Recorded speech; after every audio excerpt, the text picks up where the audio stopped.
Alors nous sommes prêts à échanger, à évoluer, mais l'entreprise l'est-elle vraiment? On va en parler avec Shadi Nassif, directeur design et de l'innovation de DocaPost, qui nous propose de réfléchir autour du design. On aura 15 minutes et 5 minutes de questions. Vous pouvez vous poser vos questions On va le dire sur Slido.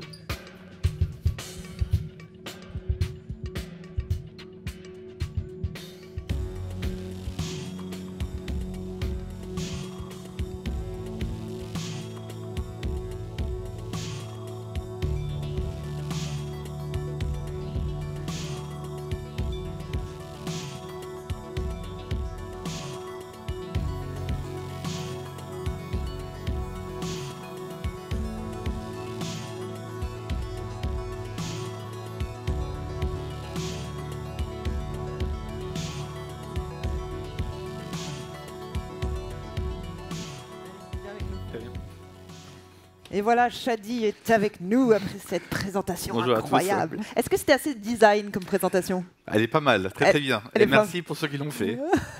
Alors, au téléphone, Shadi, tu m'as dit que toi, tu n'étais pas très design chez toi. Je vais tout balancer, hein, je te le dis direct. Tu as dit que tu étais célibataire, enfin bon, je te passe le truc. Tu as dit que tu avais une coiffure design. Là, je note effectivement le design de la coiffure. Et que tu adorais des chaussures de Galliano. Est-ce que c'est le cas aujourd'hui? C'est vrai, c'est vrai, je porte. Donc apparemment, tu as dit juste. Et tu vas Très nous bien. parler donc du design. Exact. Bon, en tout cas, on aimerait bien avoir vos questions. Thierry, tu le disais? Oui, je le disais tout à l'heure, effectivement, un petit quart d'heure. Et ensuite, pendant que Shadi parle, vous pouvez poser vos questions et on aura 5 minutes d'échange avec toi. Voilà, et toujours sur slido.com. Sur slido.com, comme tout à l'heure. Hashtag Lab Postal et vous posez vos questions et elle les relaie après. Bon courage. Parfait. À tout de suite, Merci. Shadi. Bon, allez, je démarre. Donc avant de parler design, je veux parler en fait de la transformation numérique des entreprises. Vous avez tous vu en fait que les technologies en fait arrivent en masse. On cherche à faire des transformations et on se dit en fait pourquoi on fait toutes ces transformations là. Et depuis quelques années, on a bien compris, on les fait pas pour le plaisir en fait d'innover ou de transformer, on les fait pour servir l'utilisateur, pour créer à l'utilisateur des expériences qui lui plaisent. Et du coup en fait, pour le faire, on va à la rencontre de l'utilisateur. On va sur le terrain. On le stimule en fait en amont du processus pour avoir ses idées. On met des solutions très en amont dans ses mains et on l'observe pour avoir en fait des expériences qui sont simples, qui sont utiles et qui vont en fait lui rendre service. Mais je me suis rendu compte depuis quelques années que ça ne suffit pas.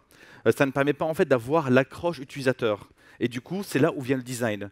L'idée en fait, c'est au-delà de trouver des services simples et utiles, il faudrait qu'il y ait des services en fait qui lui donnent envie de vivre l'expérience, envie de la vivre, envie de la revivre et surtout en fait d'en parler aux autres pour pouvoir en fait fédérer sa communauté. Et c'est là où vient le design.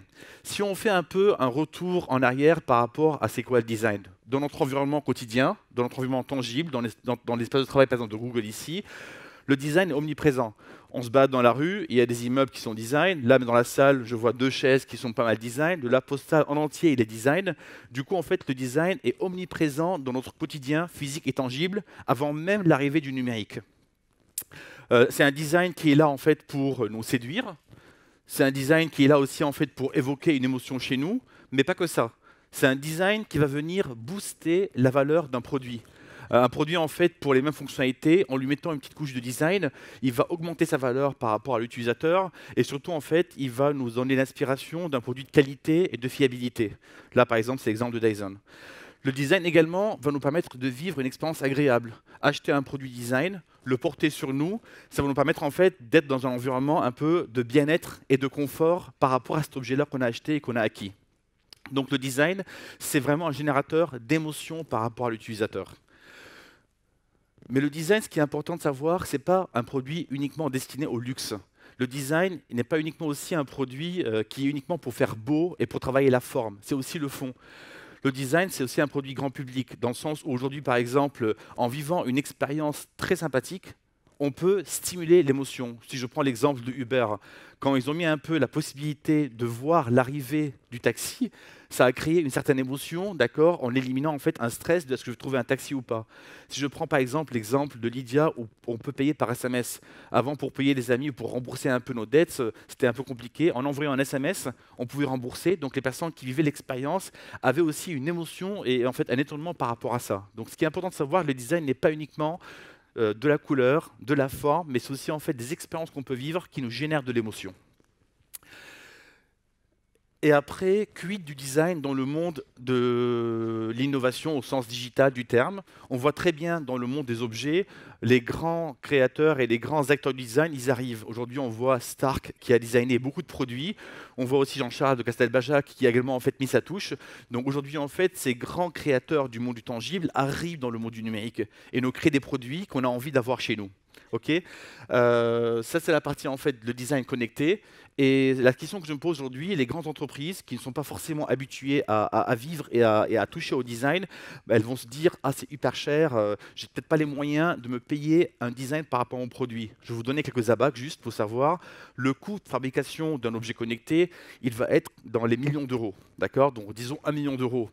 Le coût, d'accord, qu'on va dépenser en termes de design pour pouvoir avoir un objet bien designé, il va être de l'ordre de 50 000 euros.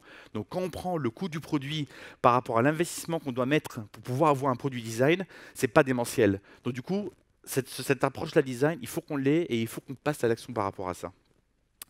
Et si on vient dans le monde des applications, dans le monde des applications, je vais vous illustrer quelques exemples. D'accord? Des exemples, par exemple, moi je suis beaucoup Johnny Vino, qui est vraiment en fait un designer qui est pas mal sur la partie application. Là, par exemple, si on voit en haut à gauche, d'accord, c'est une application qui est designée par lui pour faire le onboarding, où on a plusieurs logins. Donc c'est une application destinée à la famille qui nous permet en fait de mesurer la taille. Donc vous avez vu un peu, c'est une application qui est sympa au niveau design. À droite, sur un téléphone, c'est un design pour pouvoir en fait choisir plusieurs critères. Je veux acheter un appartement, je mets plusieurs critères. Premier critère, et après tout de suite, j'ai le prix de l'appartement. Donc c'est une façon très différente de naviguer. Et en bas, en fait, c'est une expérience aussi sympa qu'il a designée pour l'achat de produits. Là, je veux acheter en fait des produits sur Internet. Grosso modo, en fait, je choisis mes produits, ils se remplissent dans le panier, et une fois en fait que j'ai fini ma commande, hop, ils vont tomber dans le panier et je vais acheter. Donc c'est des services au quotidien sur lesquels est passé un designer qui est assez connu, qui est à New York, qui n'est pas à Paris celui-là, d'accord, et qui nous a mis en place une expérience très très sympa à vivre. Après, si on voit le marché français par rapport à ça, on se rend compte que les startups ont bien compris l'importance de la user experience et du design émotionnel dans leur création d'objets, et de services et d'applications. Tous les grands groupes sur la partie service consommateur s'y mettent, d'accord, et avancent bien sur le marché. Et par contre, les personnes qui ne se sont pas encore mis vont se dire mais moi je ne suis pas designer, moi de toute façon moi je suis ingénieur, je ne suis pas designer dans la formation. Et on va se dire en fait comment on va pouvoir juger si ce produit-là est design ou pas. Bien sûr, on mettra les users, on va les écouter, ils vont nous donner leur avis, mais même nous en tant que décideurs ou en tant en fait, que pilote de projet, il y a une phrase simple que j'utilise, qui est la dernière qui est ici, c'est qu'on va voir un produit qui est designé, on va dire oui ça me va, non ça ne me va pas. Et quand je vais dire waouh, c'est que je suis en train de toucher et de m'approcher au design. Je continue. Voilà. Et donc, une fois qu'on a pas des applications, ce qui est important aussi de savoir, c'est aujourd'hui, en fait, le design est aussi accessible à tous. Je n'ai pas besoin forcément de faire appel aux designers les plus experts du marché. Aujourd'hui, avec Internet et ce qui existe, on peut tous devenir et être designer. On peut former nos équipes à le devenir. Excusez-moi. D'accord. Aujourd'hui, en fait, les logiciels de design sont accessibles à tous. Moi, il y a 3 ans, en fait, avec Apple, j'ai constitué en fait un album photo pour mes amis en même pas quelques secondes. Et quand je l'ai envoyé, ils ont été en fait stupéfiés par cette animatique qui a été faite, vraiment en un clic de façon automatique. Donc, les logiciels sont accessibles. Les Fab Labs également sont accessibles. Aujourd'hui, en fait, on peut accéder à des Fab Labs, d'accord, c'est des usines ouvertes à tous, où on peut en fait venir et pouvoir produire ces éléments de design. Nous avons également en fait tout ce qui est coding blocks. Je ne sais pas si vous avez des enfants, mais aujourd'hui en fait, les coding blocks, c'est une très bonne illustration du design pour apprendre en fait aux enfants et à tous de coder. Et là, il y a quelques images qui illustrent cela. Donc du coup, le design appliqué au coding, au développement informatique, le rend très intuitif, très accessible et génère cet effet waouh aujourd'hui, n'importe qui peut développer. Et pour finir, si vous n'avez pas d'idée en disant mais en fait, comment je peux m'inspirer? D'où je peux m'inspirer? Le net, c'est une énorme source d'idées. Par exemple, sur Pinterest, si on doit par exemple revoir l'architecture de notre appartement, on peut avoir plein d'idées et de sources d'inspiration. Et pareil sur Internet, quand on a un service particulier, il suffit en fait de naviguer par rapport à ce qui a déjà été fait et on peut s'inspirer énormément. Et il y a énormément de cours en open class disponibles pour nous former à utiliser des logiciels et pour nous former à avoir en fait les réflexions de designers. Et donc, ce qui reste à faire maintenant, c'est de passer à l'action. Après, sur la partie en fait free design, c'est que il y a 1 an, avec l'arrivée des chatbots et avec les questions que j'ai pu avoir, on m'a dit écoute Chadi, Toute la partie design maintenant, c'est obsolète. On est plus dans le zéro interface. Avec un chatbot, je reçois un message, j'envoie un message, il n'y a pas de design.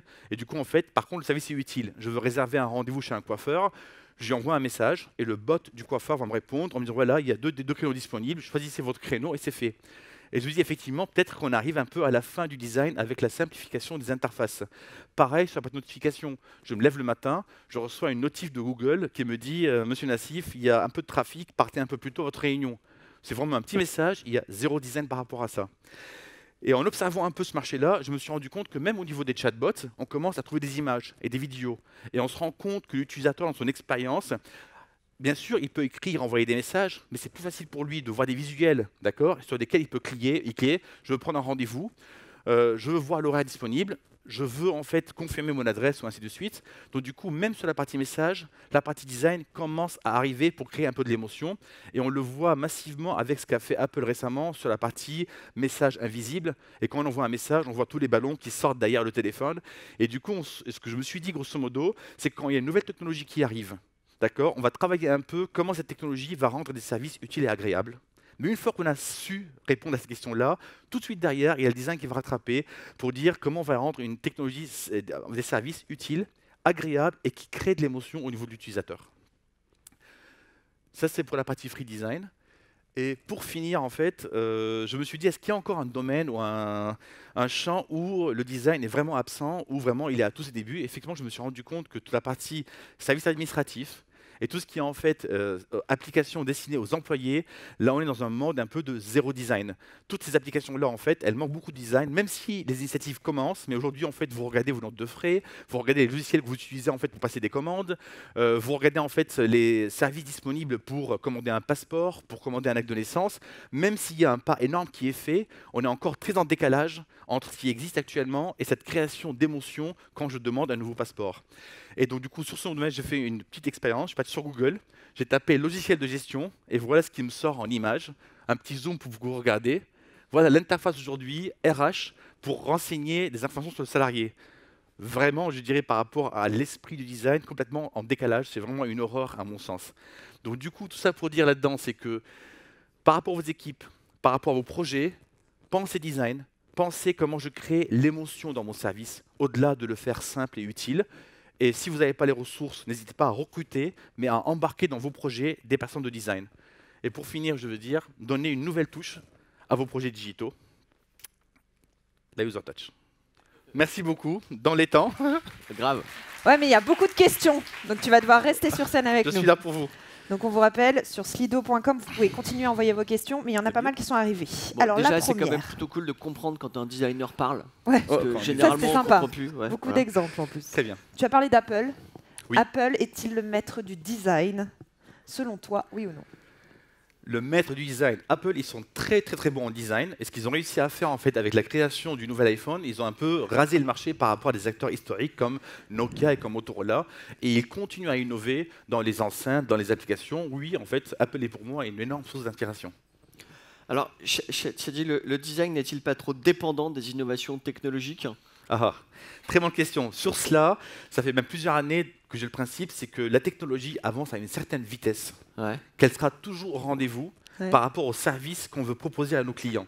Donc ne réfléchissez pas à technologie, elle sera toujours au rendez-vous. Réfléchissez expérience, service et émotion, et les technologies vont suivre. Après, la technologie aussi, c'est une source d'inspiration pour aller encore plus loin. Mais il ne faut pas en fait se mettre des bâtons dans les roues par rapport à la technologie. Pensez expérience, service avant de penser technologie. Est-ce que le non-design existe aujourd'hui? Est-ce qu'il y a la place pour justement le no-design? Tu en as un peu parlé, mais oui, j'en ai un peu parlé. Est-ce que c'est pas un quelques concept mots. un peu fumeux? Donc, le no-design va exister dans des domaines technologiques très nouveaux. Par exemple, on pense par exemple intelligence artificielle, on pense blockchain. Effectivement, on se rend compte que dans ces nouvelles tendances technologiques qui arrivent, le design n'a peut-être pas encore sa place parce que les personnes travaillent sur comment on va développer la technologie et quel service elle va rendre. Mais il n'y aura jamais en fait du no-design dans la durée. D'accord. Il peut être au démarrage, mais pas dans la durée. Alors, une question... Ça t'arrange pas pour ton métier en plus. Donc, une question un peu inquiète, voire corporate. Oui. Et chez DocaPost, Niveau design, on est comment? On est très très bon. Nous, ce que j'ai réussi à faire en fait depuis quelques années, c'est d'avoir une équipe de 35 personnes qui sont mixtes en fait, parce que le designer, c'est pas la compétence d'une personne, c'est une compétence collective. On se réunit tous en fait pour pouvoir en fait trouver la meilleure expérience design. Et ces 35 personnes qui ont des compétences sont des développeurs, des chefs de projet, des designers, des graphistes, et ainsi de suite. Donc aujourd'hui, en design, on est pas mal. Et si vous voyez un peu ce qu'on présente au CES depuis un certain temps, que ce soit par exemple le Domino, que ce soit en fait les applications qu'on a mis en place, les chatbots qu'on a fait pour la partie citoyen, ainsi de suite, vous avez un aperçu d'où est-ce qu'on est. Maintenant, on ne peut pas se comparer aux meilleures agences design du marché, mais on est bon. D'accord. Alors, il y a Phil qui a posé pas mal de questions, dont une. Pourquoi beaucoup d'applications n'intègrent-ils pas le retour d'expérience utilisateur? T'en parlais des utilisateurs? Oui. Par exemple, la SNCF, c'est compliqué, pas stable. Mais non. Est-ce que tu as une petite réponse? Pas stable. Après, je dirais, après c'est une question un peu de qui porte le projet et qui est la personne en fait qui le drive. Mais aujourd'hui, j'ai l'impression quand même que on fait attention aux utilisateurs. Oui, on fait attention aux utilisateurs, on les embarque dans une réflexion, même si parfois on peut l'oublier. Mais généralement, en fait, l'utilisateur est présent dans plein d'entreprises.